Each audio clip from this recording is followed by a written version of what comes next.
Je vends mon temps pour 184 € de l'heure et, ce soir, j'en vaux 9200. La robe qu'ils ont envoyée m'épouse comme une seconde peau. De la soie noire. Aucune place pour les secrets. Je la lisse sur mes hanches devant le miroir de l'ascenseur et me dis que ce n'est qu'un dîner. Juste une nuit.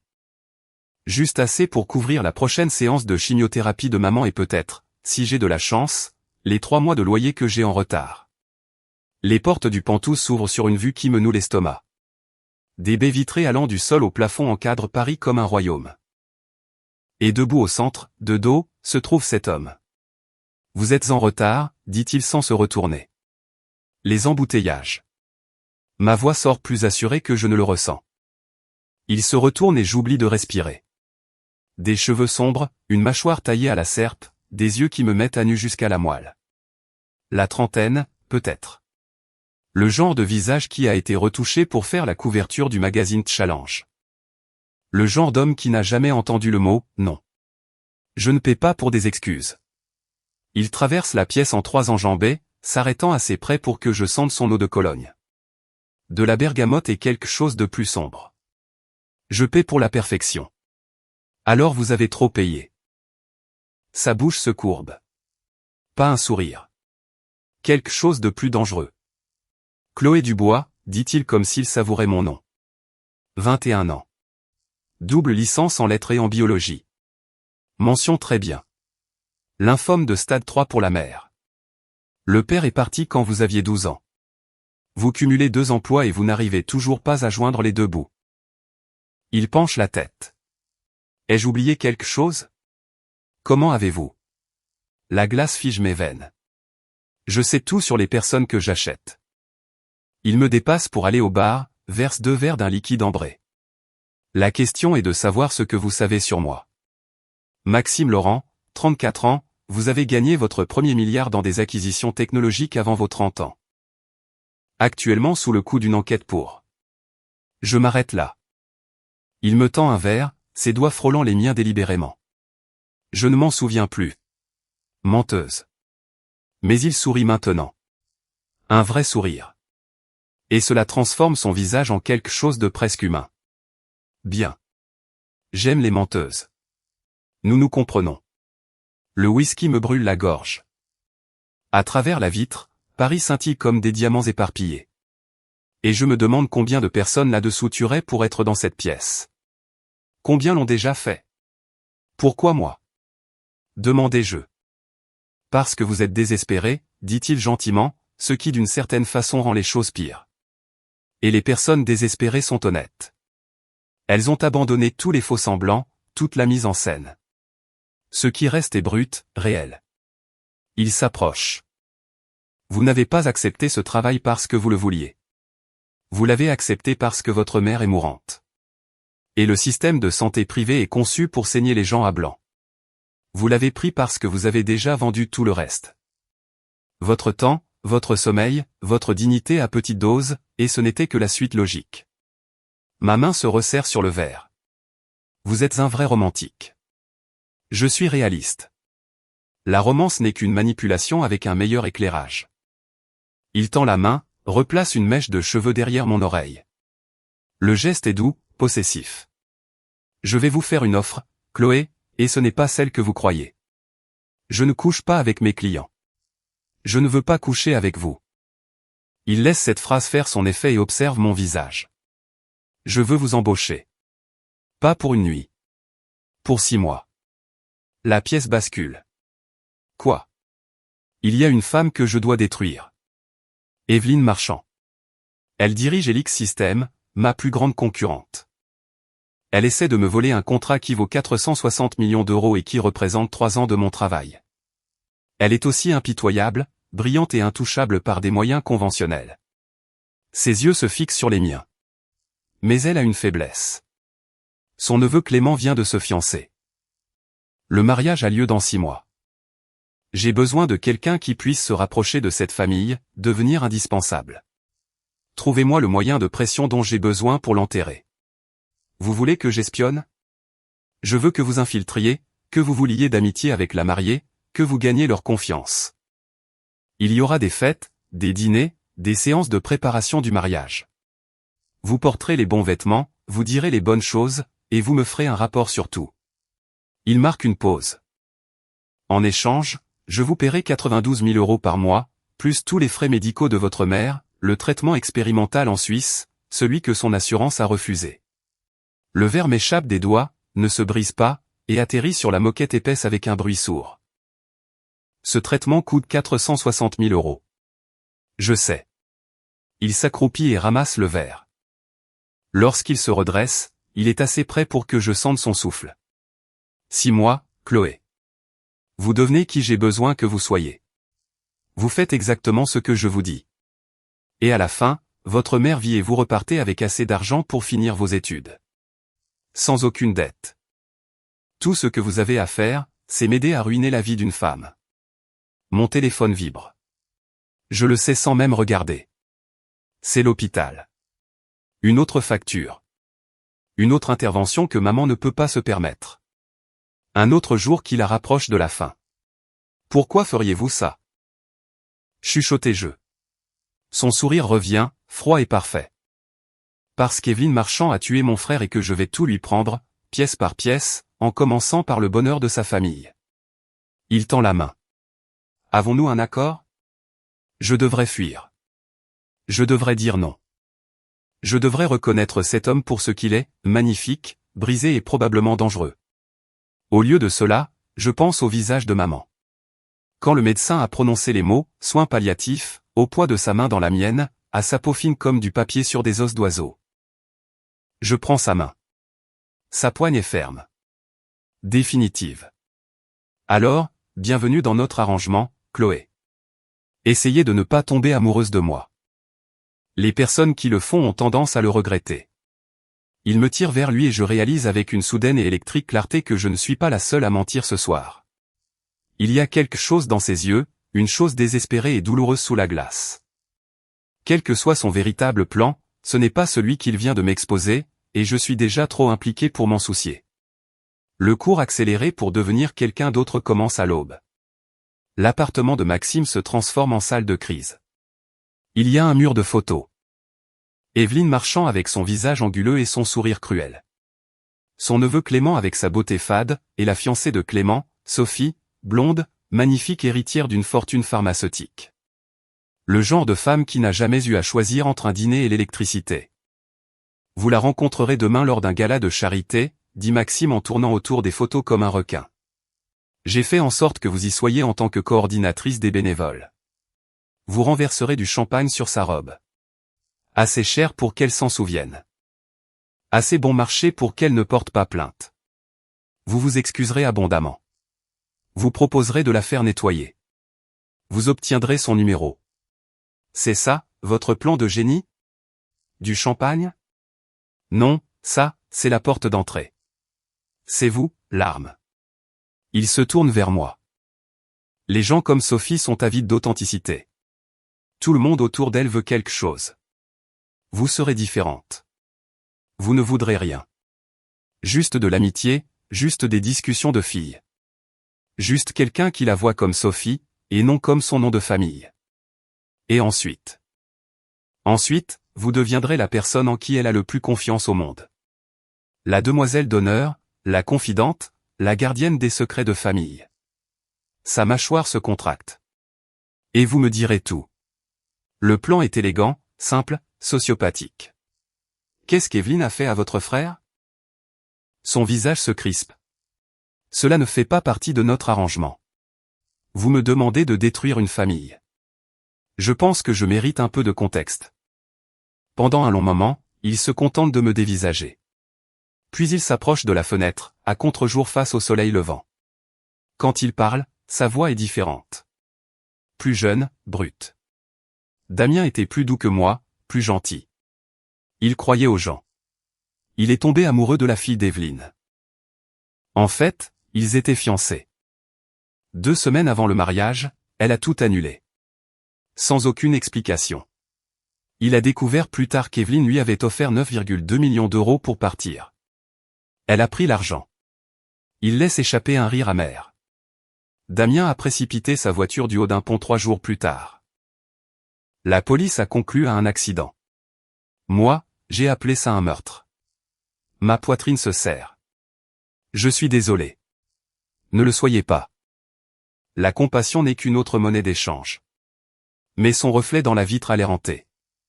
Allez dormir. Demain, vous devenez quelqu'un d'autre. Je ne dors pas. Je m'allonge dans la chambre d'amis qu'il m'a attribuée, avec ses draps blancs et son minimalisme hors de prix, et je fixe le plafond. Mon téléphone s'allume, affichant des messages de l'infirmière de maman. Elle vous réclame. Puis, elle est stable. Ne vous inquiétez pas. Mais je m'inquiète, car je lui mens sur l'endroit où je suis et sur ce que je fais. Parce que je me suis vendu à un homme qui considère la vengeance comme un plan d'affaires, et parce qu'une part de moi le comprend. Le gala est d'un excès cristallin. Des lustres semblables à des cascades gelées, des pyramides de champagne, des femmes dans des robes de soirée qui coûtent plus cher que la dette hospitalière de ma mère.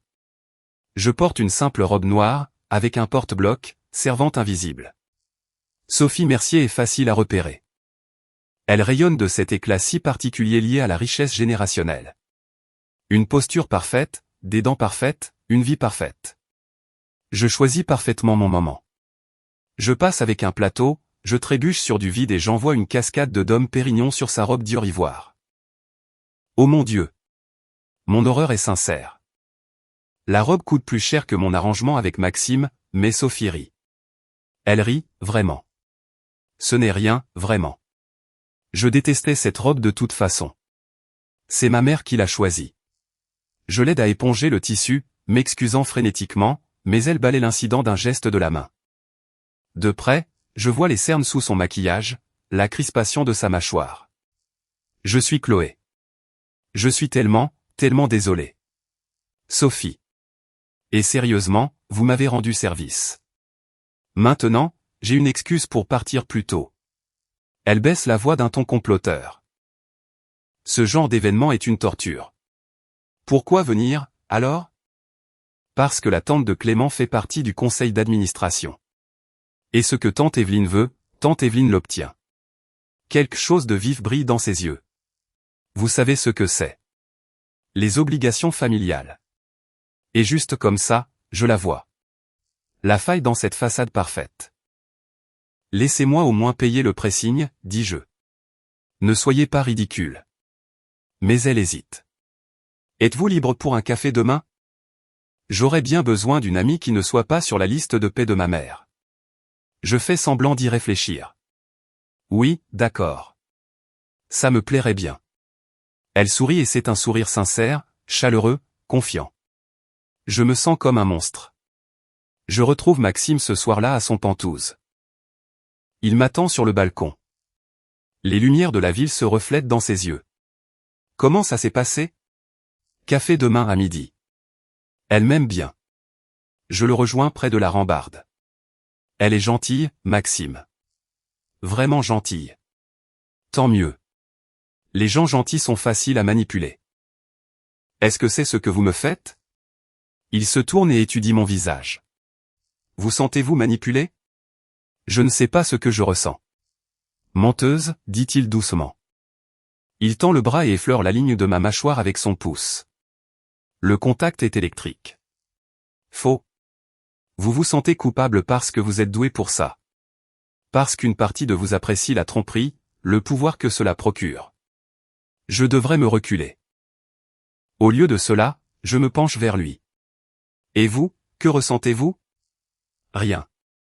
Mais sa main glisse vers ma nuque, ses doigts se faufilant dans mes cheveux. Je n'ai rien ressenti depuis 3 ans.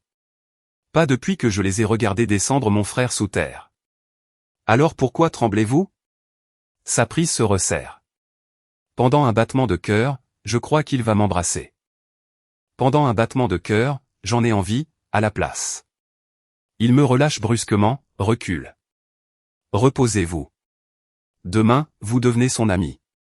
La semaine prochaine, vous rencontrez la famille. D'ici le mariage, vous aurez tout ce dont j'ai besoin.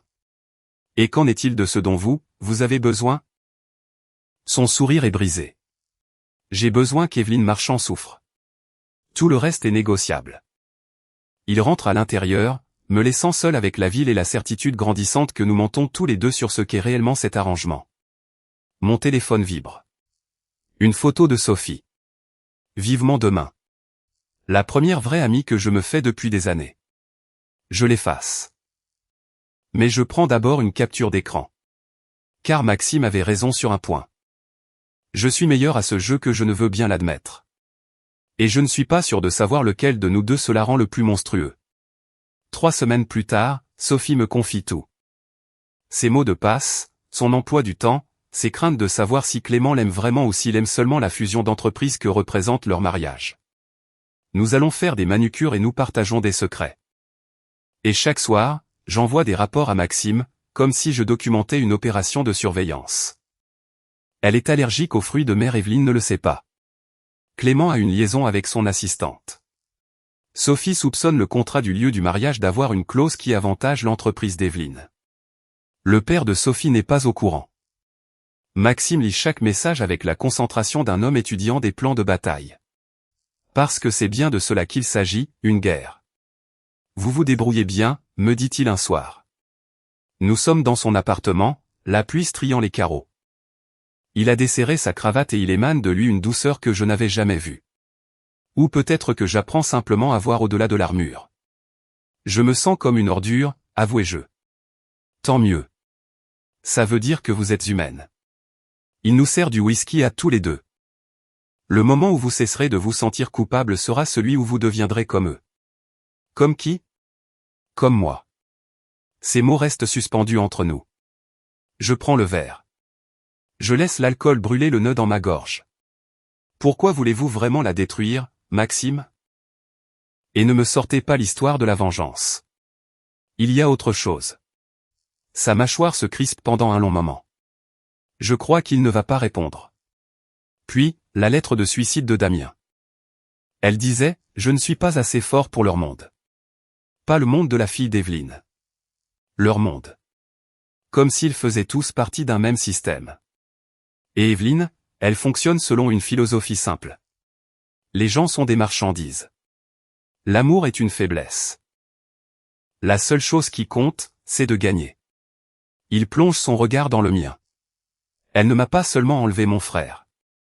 Elle lui a prouvé que la gentillesse n'a pas sa place quand il s'agit de survivre. Et il l'a cru. Alors, vous devenez ce qu'il n'a pas pu être. Je deviens ce qui la détruira. Il s'approche. Mais parfois, je vous regarde et je me demande si je ne suis pas en train de détruire la mauvaise personne. Que voulez-vous dire? Sa main enlace mon visage et la tendresse de son geste me coupe le souffle. Vous me rappelez mon frère. Cette sincérité, cette bonté stupide et obstinée. Son pouce caresse ma lèvre inférieure. Je n'arrête pas d'attendre que tout ça vous corrompe. Que vous deveniez cynique et dur, mais vous continuez de vous en soucier. Je suis peut-être une meilleure actrice que vous ne le pensez. Ou peut-être que vous êtes la seule chose vraie dans ma vie en ce moment. Le baiser survient avant même que je puisse réfléchir. Sa bouche sur la mienne, désespérée et affamée, avec un goût de regret. Je lui rends son baiser parce que je me sens seul et perdu, et qu'il est la seule personne à connaître la vérité sur ce que je fais. La seule personne à qui je n'ai pas besoin de mentir. Quand nous nous séparons, sa respiration est haletante. C'était une erreur, dit-il. Oui, on ne peut pas refaire ça. D'accord. Mais nous savons tous les deux que nous mentons. La dégringolade commence à la fête prénuptiale de Sophie.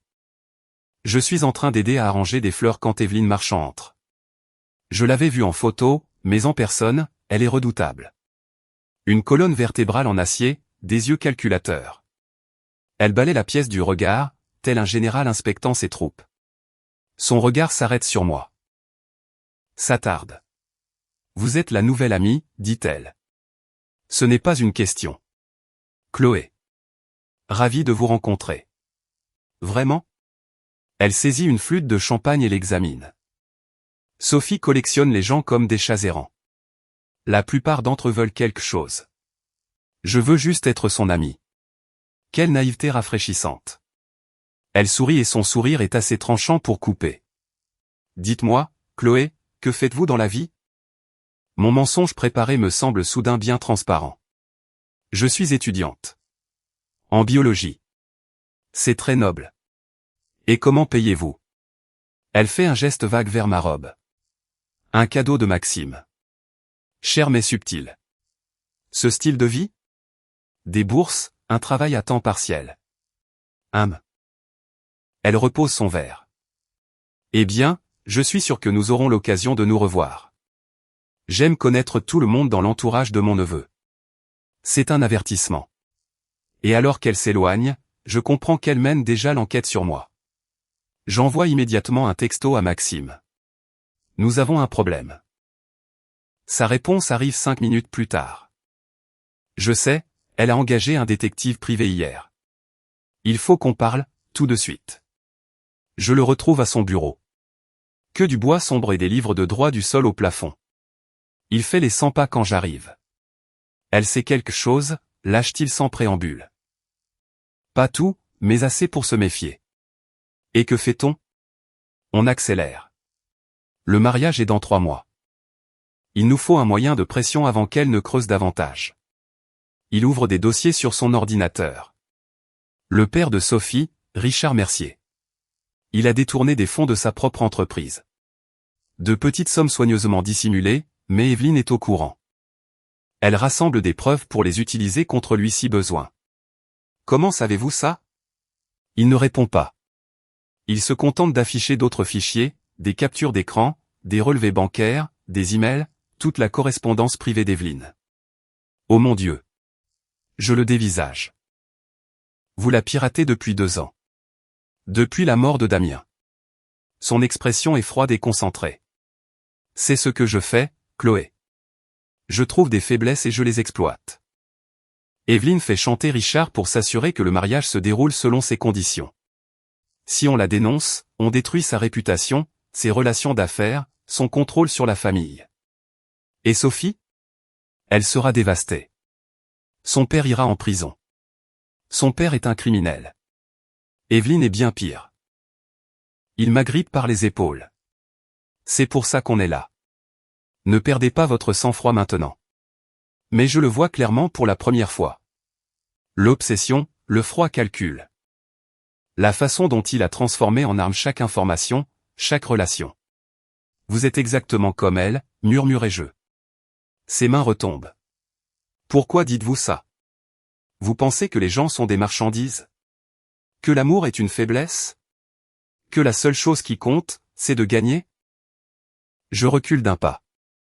Vous êtes devenu exactement ce qui a tué votre frère.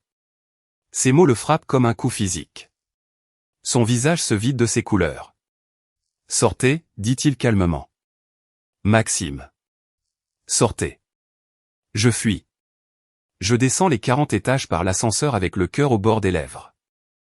Je fais irruption dans la rue, sous une pluie qui détrempe mes vêtements en quelques secondes. Mon téléphone sonne.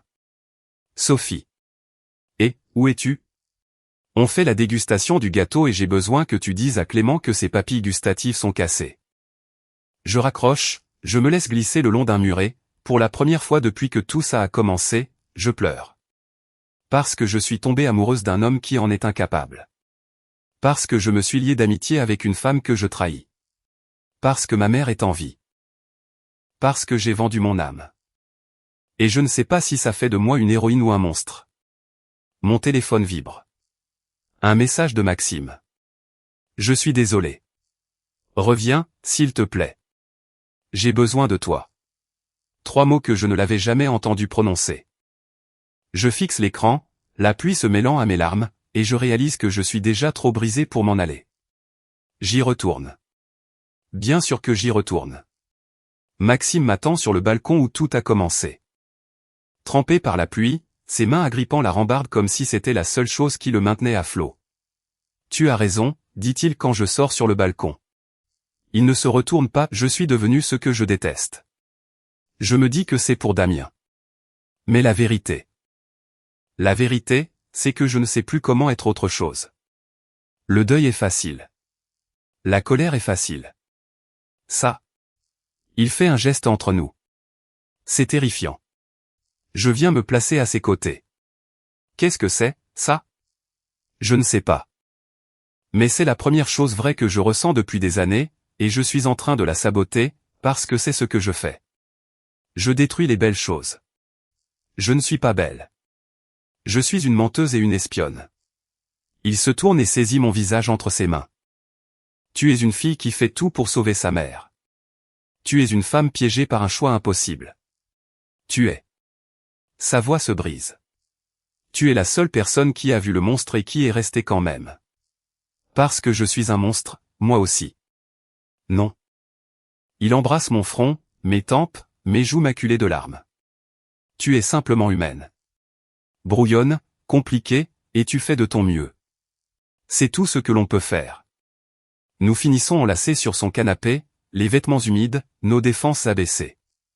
Il me parle de Damien. Il me raconte vraiment comment il construisait des cabanes en oreiller quand ils étaient enfants. Comment Damien était celui qui croyait que Maxime pouvait devenir quelqu'un de meilleur que ce que la cruauté de leur père avait fait de lui. Comment la dernière chose que Damien a dite a été « Je t'aime ». Et comment Maxime n'a pas pu lui répondre, parce qu'il était trop occupé à être fort. Je lui parle de maman. Du fait de voir le cancer la vider, morceau par morceau. De ma culpabilité d'être en bonne santé alors qu'elle se meurt. Du fait d'avoir accepté ce boulot parce que je suis désespéré, terrifié, et tellement en colère contre l'univers d'être aussi cruel. On fait la paire, murmure-t-il contre mes cheveux. Les brisés s'attirent. Peut-être qu'être brisé, c'est simplement être honnête. Peut-être qu'on a juste arrêté de faire semblant d'être entier. Nous nous endormons là, blottis l'un contre l'autre. Et pendant quelques heures, le complot de vengeance, les mensonges et le poids de nos choix s'effacent. Puis l'aube arrive, et avec elle, la réalité. Sophie m'appelle en pleurs 2 jours plus tard. Tu peux venir, s'il te plaît? J'ai besoin. J'ai besoin de voir quelqu'un qui n'est pas de ma famille. Je la rejoins à son appartement. Le visage maculé de mascara, elle serre un dossier contre elle. Qu'est-ce qui s'est passé? Elle me tend le dossier brusquement. À l'intérieur, des photos de Clément avec son assistante. Des reçus d'hôtel, des SMS qui ne laissent aucune place à l'interprétation. J'ai engagé un détective privé, dit-elle. Je le savais, mais j'espérais me tromper.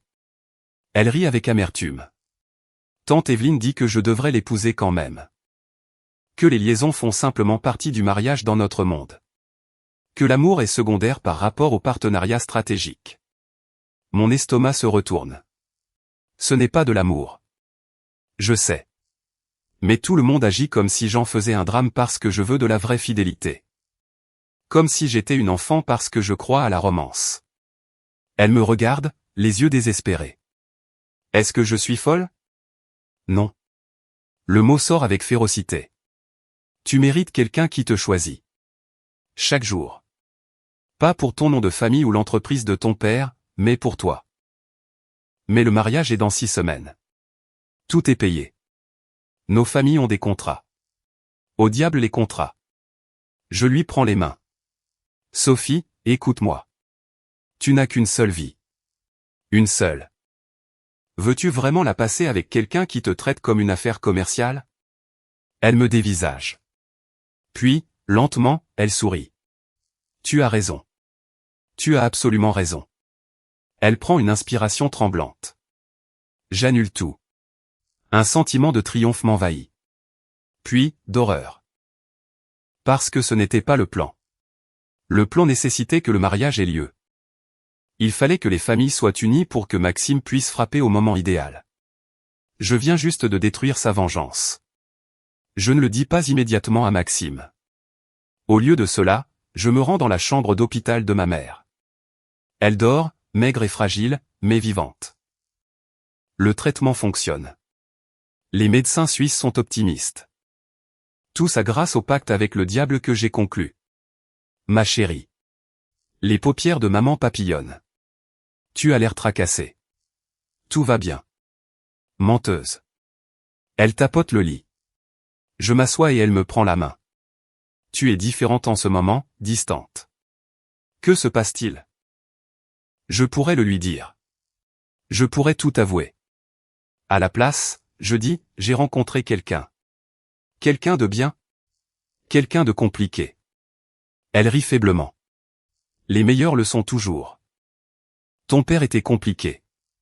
Brillant et tourmenté. Et il m'a aimé passionnément, jusqu'à ce qu'il ne m'aime plus. Elle serre mes doigts. Mais voici ce que j'ai appris.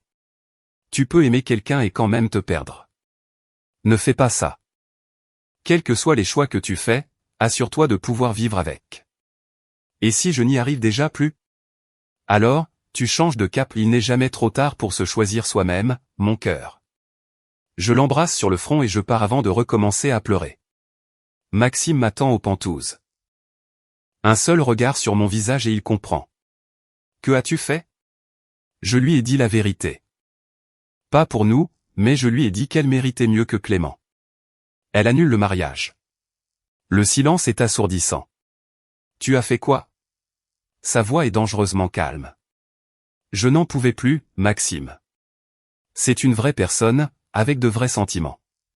Mon frère aussi. Il crie, à présent. 3 années de chagrin explosent. Damien était vrai. Sa douleur était vraie. Et Evelyne l'a détruit.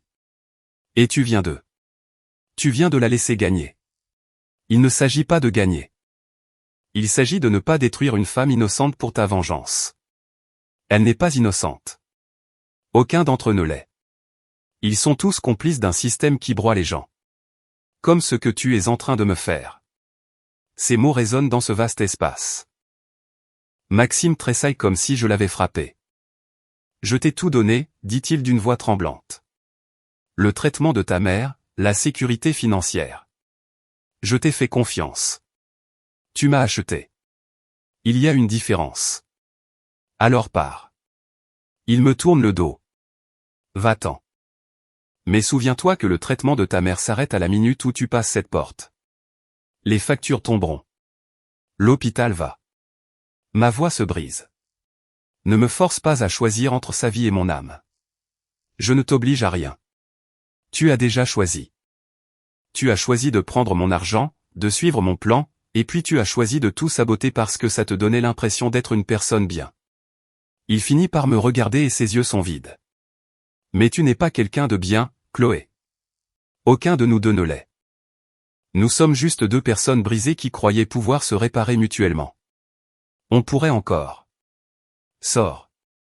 Il marche jusqu'à son bureau, sort un carnet de chèques, inscrit un montant et le fait glisser vers moi.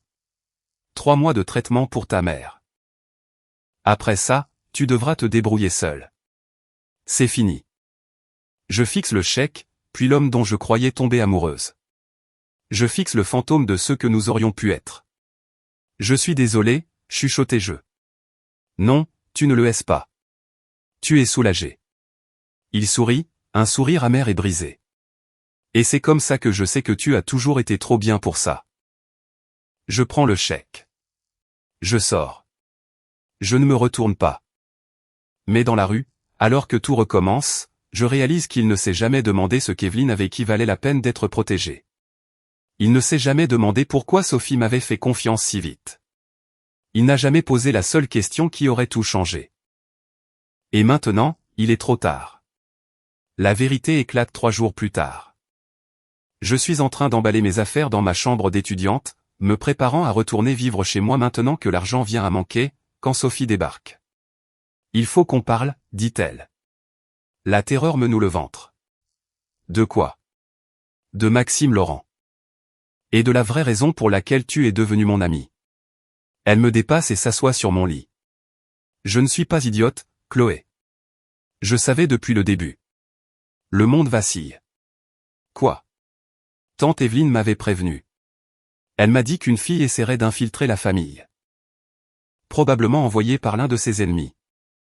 Elle m'a donné ta description 2 semaines avant notre rencontre.